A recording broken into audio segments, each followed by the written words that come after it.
Mangy Fetlocks here. North Country Ballroom, Chapter 5, Donny. Although his brother Elmer's chainsaw accident had kind of made him temporarily take his eye off the ball, metaphorically speaking, Donny felt that he was at a turning point in his writing career. His poem, For Elmer, a Wounded Soldier on the Battlefield of Life, seemed to have practically written itself, and Donny took this both as a sign and perhaps a message of sorts. After what he viewed as the overwhelmingly positive reaction of the Lions Club crowd to his heartfelt tribute to Elmer, it suddenly occurred to him that perhaps he needed to write more about what he personally knew and less about things that he'd only experienced through the lens of TV.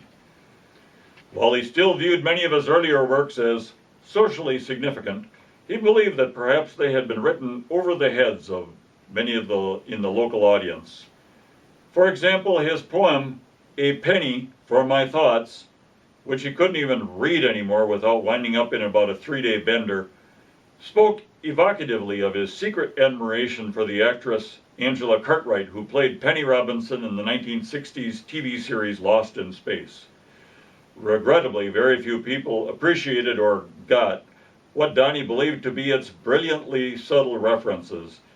Donny recalled how, after 3 or 4 beers at the Lions Club open mic night, which was generally intended as an evening of karaoke to raise money for eyeglasses for Eskimo children, he had stepped up and surprised one and all with a dramatic recitation of his tribute to Miss Cartwright. Like a dark-eyed goddess from outer space, you glide through the produce section of the Piggly Wiggly, your glittering chromium chariot before you. Stopping beside the banded bouquets of broccoli, you pause wistfully, suddenly aware of my imploring presence. Like galactic invaders marching in lockstep, my inadequacies charge onto the scene, conquering my confidence to the accompaniment of the mechanical drone chanting, "Danger! Danger! Danger!" Suddenly transported back through space and time, I find myself alone in aisle 4, as the electronically timed mister begins to shower the now luxuriant zucchini. A miniature rainbow materializes and I begin to weep, silently withdrawing in search of solace amidst the wilted celery.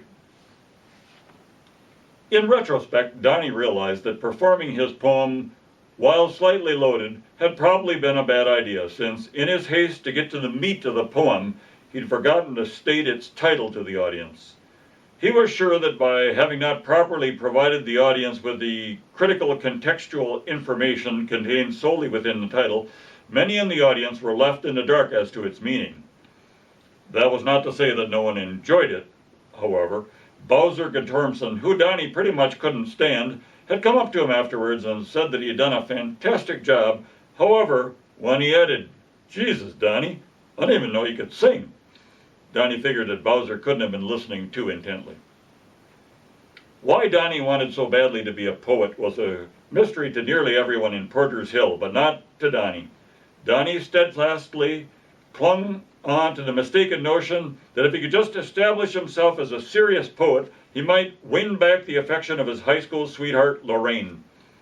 The fact that, as far as Donny knew, Lorraine was happily married and living north of Duluth with the 4-H camp counselor she'd married right out of high school, in no way lessened his conviction that poetry was his best hope of winning her back.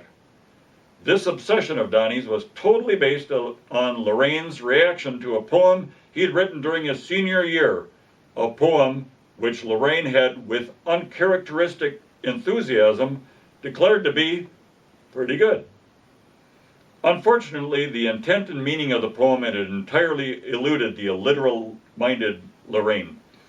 The poem, Gilligans Dream of Ginger, was written in the hopes of stoking the fires of carnal passion in Lorraine, who was amenable enough to hand-holding and a little light petting, but seemed to have no interest whatsoever in getting deeply physical with Donny.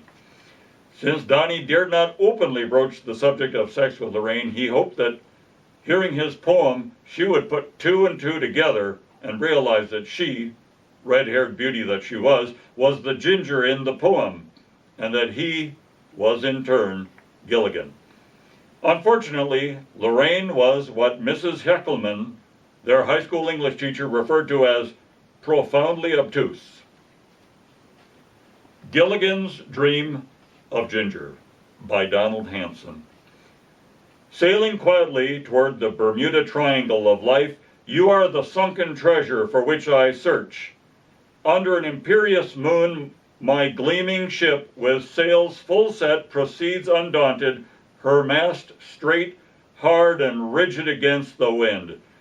Deep into that unknown, flaming triangle I would gladly plunge headlong, aware of the perfect storm that would ensue.